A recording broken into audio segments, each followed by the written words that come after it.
Documents. I do want to have you do the James Madison set because mostly I suspect if you're using anything from James Madison, it's from the Federalist Papers or something like that leading up to the Constitution, right? But so seeing him acting and thinking and talking like a farmer, since we are now valorizing farmers here today, will be kind of fun. But I've got a few things that I wanted to do on the Columbian Exchange. And mostly I'm going to be paying attention to the great dying, the population loss, for a couple of reasons. One is you can use the Black Death and then the population collapse in the Americas as one of the comparison things that if you wanted to do that. It crosses the 1492 barrier, but there are some very interesting commonalities. But obviously the point of a comparison is that you look for similarities and differences. And what else goes on when they have to do a comparison and contrast? Is that a CCOT? It's just the comp, they call it by lingo. Comp is? Comp, yeah. Okay. What? Yeah, so. But the comp essay requires reasons for similarities and reasons. Reasons for similarities and reasons for differences.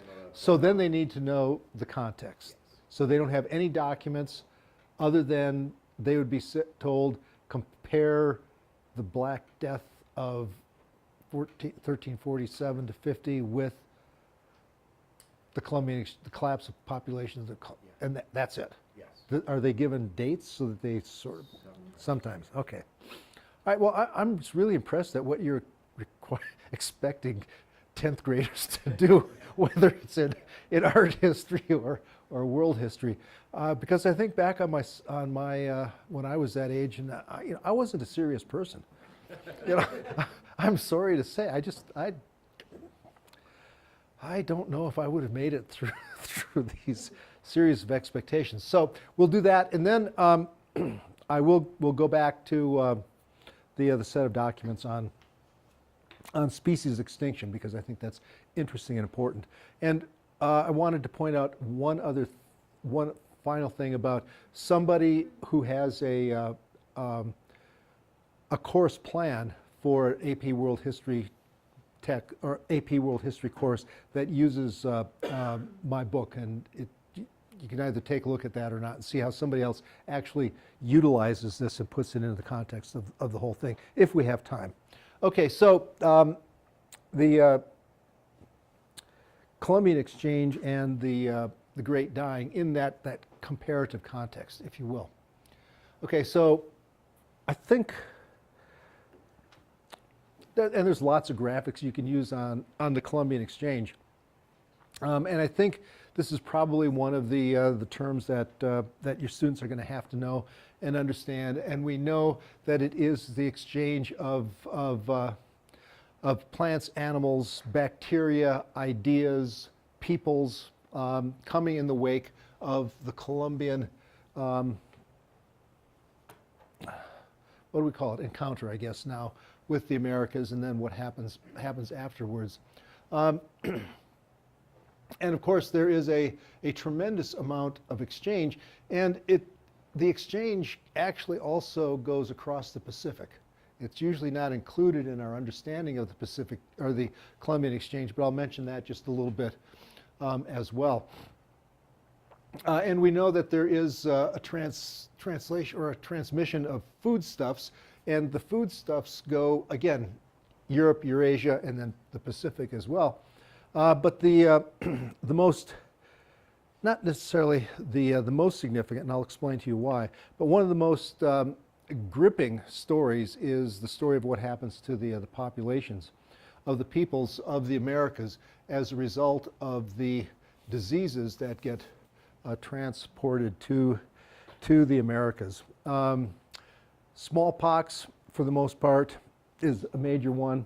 Various forms of influenza, various forms of other things that we might think of other than smallpox as being diseases that Europeans had made some kind of deal with the germs, and we adjusted to them in ways that they weren't as virulent as they had been.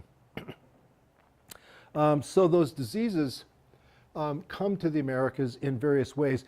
It was 1493, the second voyage of Columbus, that probably brought smallpox and wiped out the population of one of the islands in the Caribbean. And then the various diseases that preceded and accompanied Cortez in his conquest of the Aztecs, and then of Pizarro, get into the Incas as well.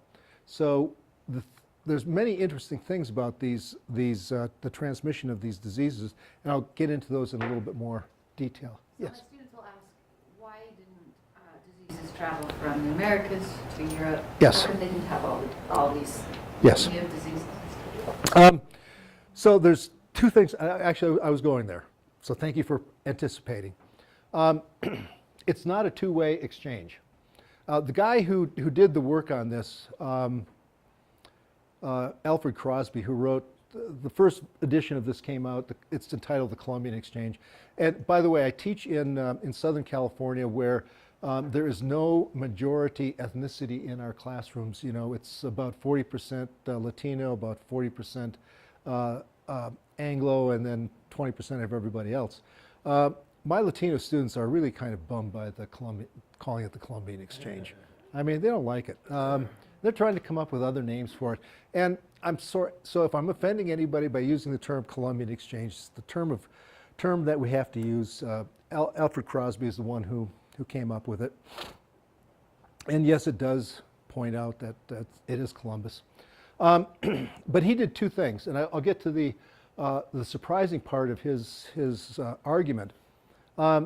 He argued that the most significant outcome of the Columbian Exchange was not the depopulation of the Americas, the loss of anywhere from, depending on what the number is we start with, anywhere from 50 to 70 million people. He says the real significance of that exchange was the new world foodstuffs that got into Europe and Eurasia and led to, if you look at that population chart of China that I put up, leads to a dramatic increase in the population of the rest of the world from the 16th century on. And in some ways that boom is still going on. He said about 1 billion people more lived as a result of the exchange than died from it. And you can argue with that argument as well. But the question is, why? Why is it that it seems that the peoples of the Americas, to the conquistadors, to some of the priests who accompanied them, it made them look like Europeans were just stronger and had God on their side, and these other peoples were just weaker and could easily, you just look at them wrong and they simply die, like that. Crosby did quite a bit of work on this and thinking about it in a later book that was entitled Ecological Imperialism, which is a pretty interesting book in a lot of ways. And he addresses that specific question. Why is it that the peoples of the Americas were so susceptible to these diseases and Europeans weren't susceptible to diseases coming from the Americas? And it has to do with the Neolithic agricultural revolution, among other things. So, and the peopling of the Americas.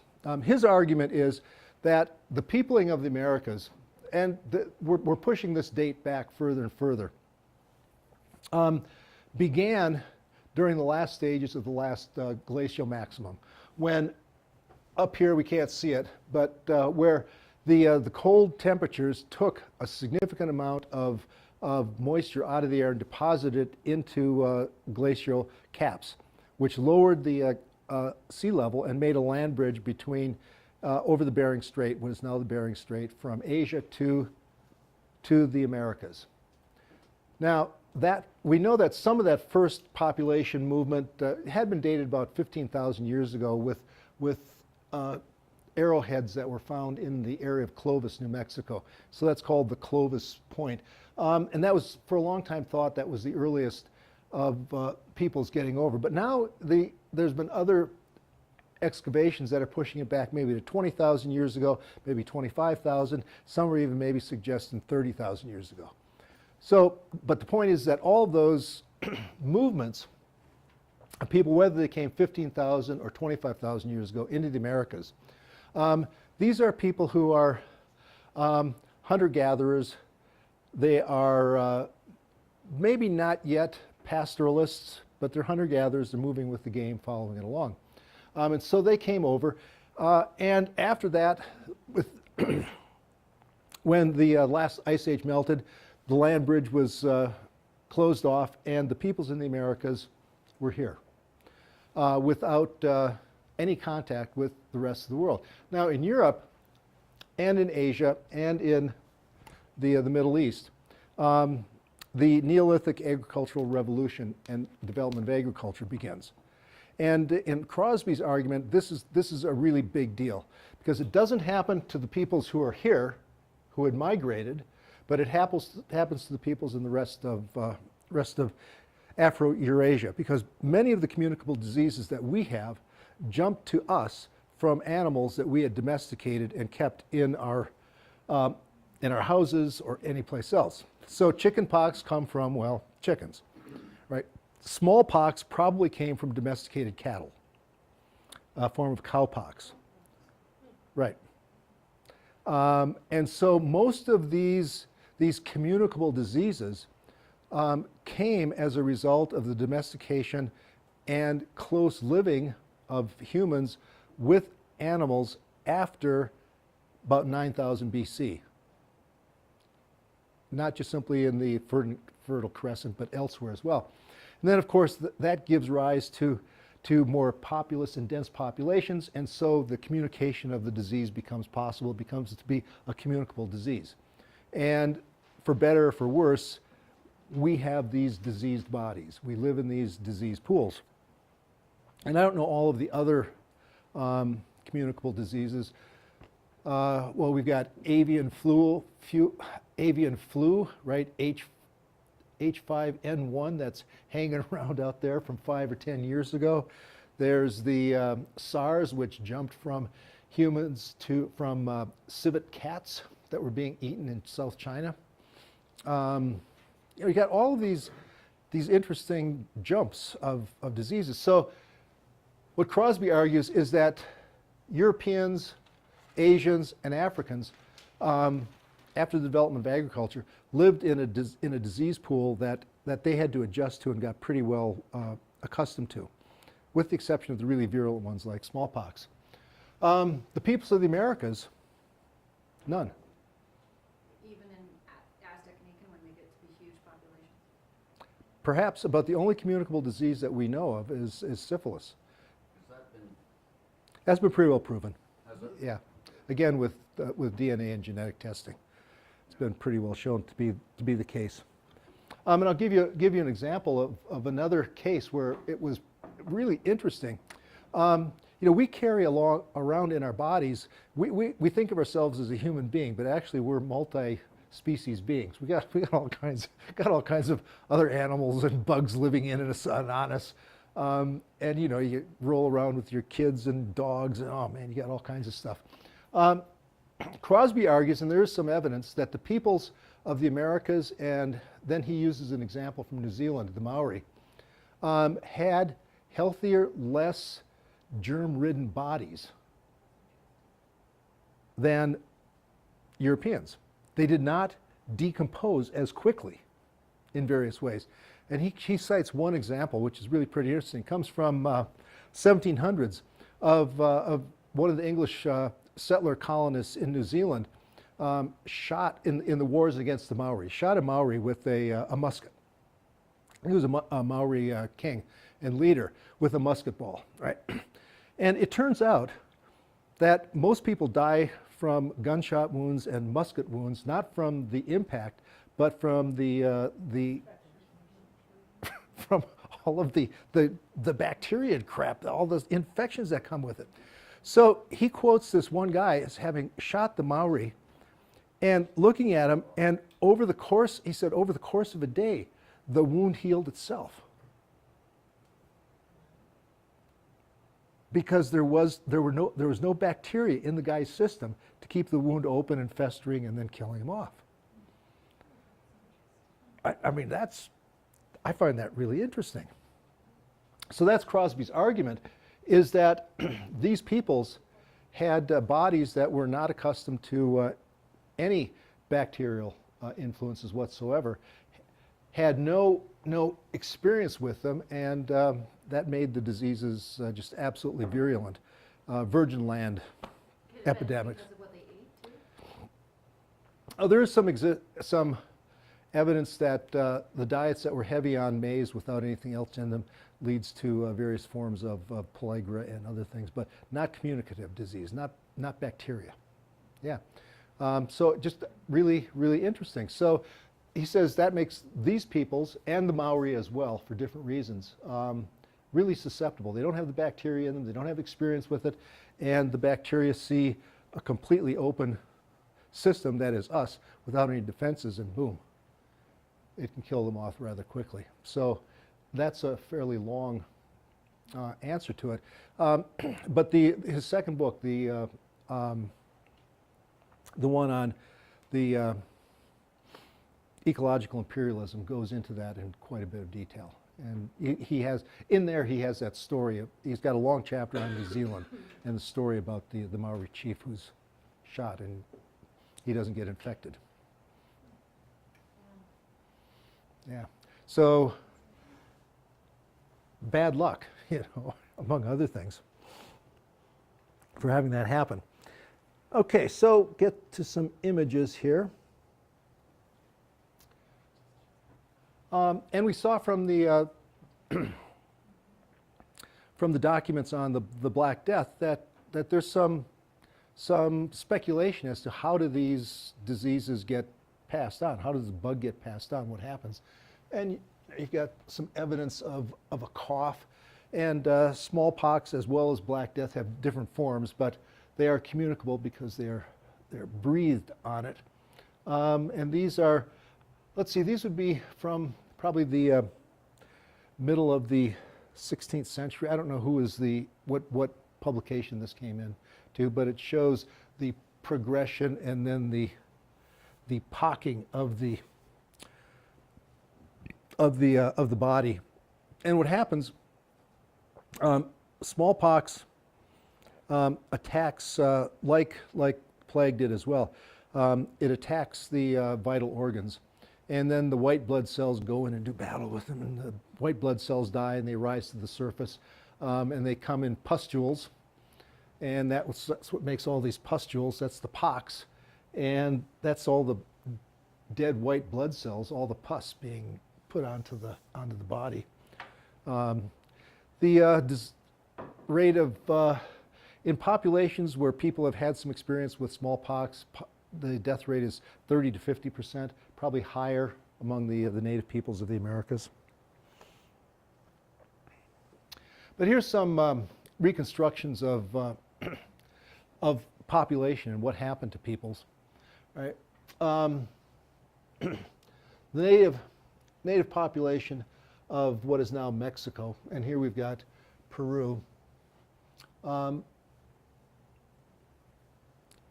After 50 years of after contact, maybe 3 to 6 million. Then it's down to about 2.6, 1.5, and then by 1620, there's only 730 native peoples, 730,000 native peoples left in the part of the world that we call Mexico, when in 1491, the estimated population was probably 25 million.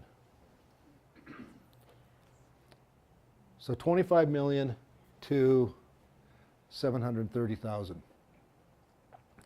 In the Americas, and I mentioned this about Charles Mann, synthesized much of the evidence, archaeological evidence, anywhere between 40 and 100 million people in the Americas in 1491.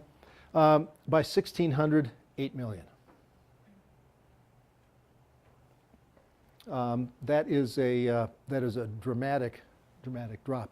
Now, the population decline comes not simply from the diseases, which are really rather dramatic, but also from the wars of conquest. People did die. Cortez and his dogs of war and all of the other tools that he had did kill people in Tenochtitlan. Pizarro did kill people in Peru. But then there's also been a considerable amount of argument about, and evidence as well, I don't have any to cite here, about what happens to a population of people, the native peoples, when they see their numbers dying as a result of disease and as a result of war. And by the 1500s or by 1600, there's evidence that the survivors are choosing not to recreate children, not to have kids. They simply choose to, in effect, die out because they see no hope for the future. Yeah, it's really pretty awful. But I think you can sort of see how you might be in that situation where there's just no hope. I mean, what's the point? And so the reproduction rates fall through the bottom as well. So it's a rather dramatic decline as well. So let's see what we've got coming up next. These numbers come from actual counts in Mexico from what becomes Mexico City, and so this one is it's an actual census. So they, in 1548, they had records of how Yeah, many people there yeah. were? Who took those? These are the Spanish. Yeah, because it's the native peoples are put into the encomienda and the repartimento, so they actually know who's there. They're trying to manage their That's labor. accurate. Yeah, that's accurate for Mexico. The numbers for Peru and other parts are estimates based on archaeological evidence, but this is pretty good, and I think this one is too. So those are from Spanish enumerations, and even Total world population at this point? Do you know? yeah. So let me think for just a half a second. So the total world population in 1400 is about 400 million. In 1800, it's about 1 billion. Oh no, it's about 950 million. I've got this around here somewhere. So we're probably around 600 million or so, 650 million. I've got some of that information in here. So we could that's pretty easy to get out and get a handle on it. So there are a significant number of consequences of this fact for the structure of the rest of the Americas and the rest of the world. And we don't have time to get into a lot of this, but this is the context that creates a need on the part of the Spanish for labor to work on their haciendas, and especially in sugar in Brazil. So we've got the sugar plantations going, and fascinating story there, but it creates the need, and then the actuality of the enslavement of black Africans and the movement of black Africans from Africa to the Americas. The Portuguese played an incredibly important role in all of that, because the Portuguese, and there's documentation on this, and it's a pretty interesting story of the Portuguese along the coast of Africa getting to the Canary Islands in the about 1420 or so. And some of them are uninhabited, but there's some islands, Tenerife and others, that are inhabited by people known as the Guanches. And we're getting down closer to the equator. And the Portuguese, followed by the Spanish, carry out a war of conquest against the Guanches, and ultimately by the 1480s have pretty much destroyed the Guanches as a people. You know, one of the first documented genocides that we have. They burned off all the forest in one of the islands to be able to make way for sugar plantations. And the Portuguese were among the first to enslave Africans from the coast and put them to work on their sugar plantations in the Azores. So the Portuguese already had the complex of sugar and slaves together before the Americas were even discovered. And so that complex that the Portuguese put together in the Azores was pretty easily then adapted to the Americas. Now, there's a total of 8 million people left in 1600. If we fast forward to 1800, and we know that, that the number of black Africans who are enslaved and then transported to the U.S. by the 1840s, the whole, and Brazil and elsewhere, is something on the order of 12 million. By 1800, Africans constitute, or Africans and their descendants, Africans in one way or another. Of the 21 or 22 million people in the Americas in 1800, Africans constitute the largest majority of people. You know, we don't think about that, right?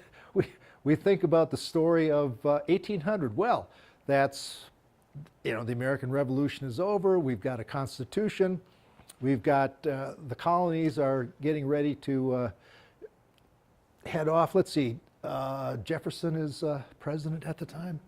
He's doing any number of things. You know, we think about the story from the point of view of colonial America, and yeah, there's native peoples there, and yes, slavery is a problem, et cetera, et cetera. But we don't think, for the Americas as a whole, the largest percentage of population is Africans and their descendants. And of course, that is a heritage that continues to be with us to this very day. It's constructed in different ways in different places. And Cubans deal with that fact differently than Brazilians, who deal with it differently than Americans, North Americans. But it's a legacy that we all have to deal with. Yeah, I think it's interesting. Yeah. In America, they still assume the title African American, but I think in South America they don't say they're African American No. nearly as much. They're whatever country they're. I haven't been to Brazil, but Brazil has, I think, something on the order of over 30 gradations of people based on skin tone. And you know, Cuba is just a marvelous array of people as well. Yeah, so it's not just black, white. It's not African. I mean, But it's that's maintaining. It's weird how it's maintained not in the United States, but it's sort of dissolved other areas. yes, different ways of conceptualizing and putting ourselves together. There's a couple of other. Let's see how we do it. Oh, I'm gonna end this up, but I want to tell one or two more stories about smallpox because I think they're interesting and significant. One is a story that comes from China in the 18th century. Another documented case of genocide. This comes from an emperor who reigned through most of the 18th century. His name was Qianlong, Qianlong. And he began a series of wars that created the Chinese empire to the size it is about today. Basically doubled the size of the empire. And one of the peoples that he went to war against were peoples known as the Dzungars out in the far west of China. And the Chinese, actually the Manchu state and their Chinese warriors, knew about the deadly effects of smallpox and decided to use smallpox as a weapon of war against the Dzungars. And there were about 1 million Dzungars in the 1760s. By the 1770s, they're all gone. Chinese sources say that about a third of them were killed by the deliberate use of smallpox to kill them off. The emperor's orders were to his army to exterminate all but women and children. And the remainder, about a third of them, fled into what became the Russian Empire and lived around the seas of the Caspian Sea. So, gone. And this is a personal note on smallpox. Some of you may be of my vintage, or some of you were inoculated against smallpox. And that's a pretty good thing because smallpox was eliminated from the earth by actions of the United Nations World Health Organization.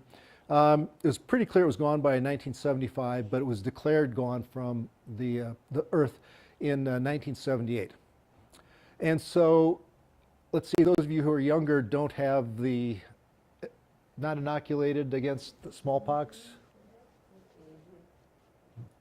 Some.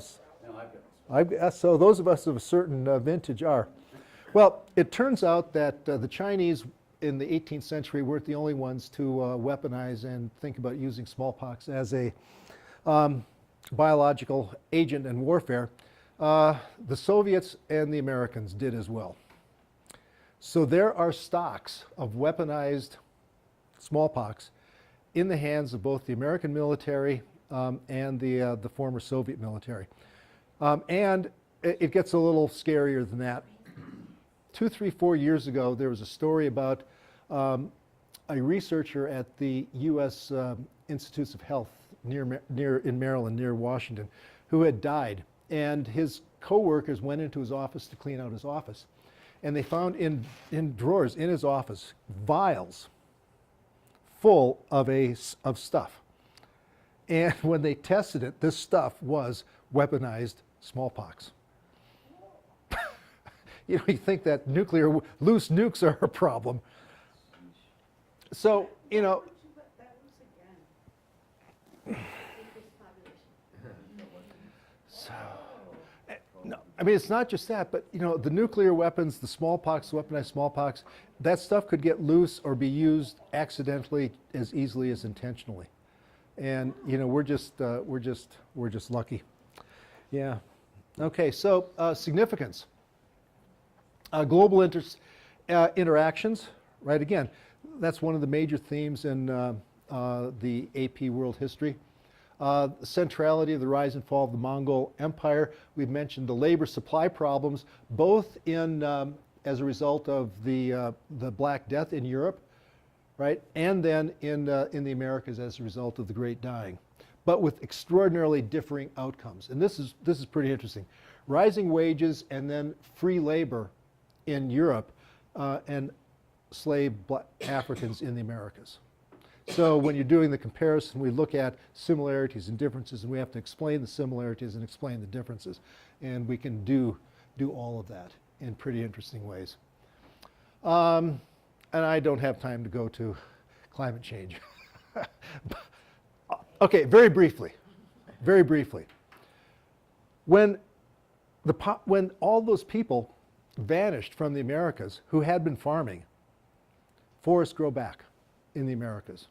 By 1600, vast amounts of both the southeast of the United States, of Mexico, and of Brazil are just simply have forests all over the place again. And climatologists have figured out that the regrowth of those forests has sequestered enough carbon to lower the temperatures of the Earth by something on the order of 3 degrees Celsius during the 17th century, which gives us the 17th century global crisis that a really good historian by the name of Jeffrey Parker wrote. Just a couple of years ago, it's an 800-page book, Global Crisis, Climate Change and the Course of World History, or something like that. So the consequences are immense for both the Black Death and the Great Dying. Yes? A number of years ago, went to a lecture by a historian who's expert in Southern history, and he was talking about, his point was about slavery, and this is about the Columbian Exchange, how corn and other foods as it hit Africa caused a population explosion, just as the population is declining in the South, right, or in the Western Hemisphere. And so that actually contributes to more and more people getting enslaved as the food thing. Oh, I hadn't thought about that. Yeah, it's a complex set of questions because the internal dynamics of slavery in Africa had been fairly well developed for quite some time. And yes, there are New World foodstuffs, peanuts, especially in maize, dramatically increase the food supply of Africans and Asians as well. So I don't know what the reconstructions of population are, but yes, it's a dramatic decline in the Americas, but it's a dramatic increase elsewhere as well.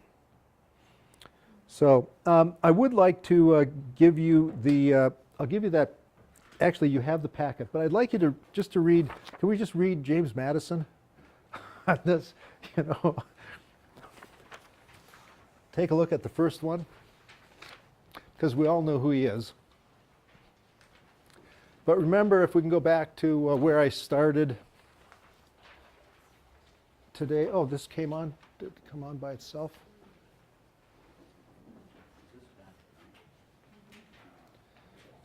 Yeah. Are they all in one set? Yeah, so it's the second set. It's after the map of China. After the utilization of waste, right in the middle. James Madison, an address delivered before the Agricultural Society of Albemarle, Virginia. Oh, it's 1819.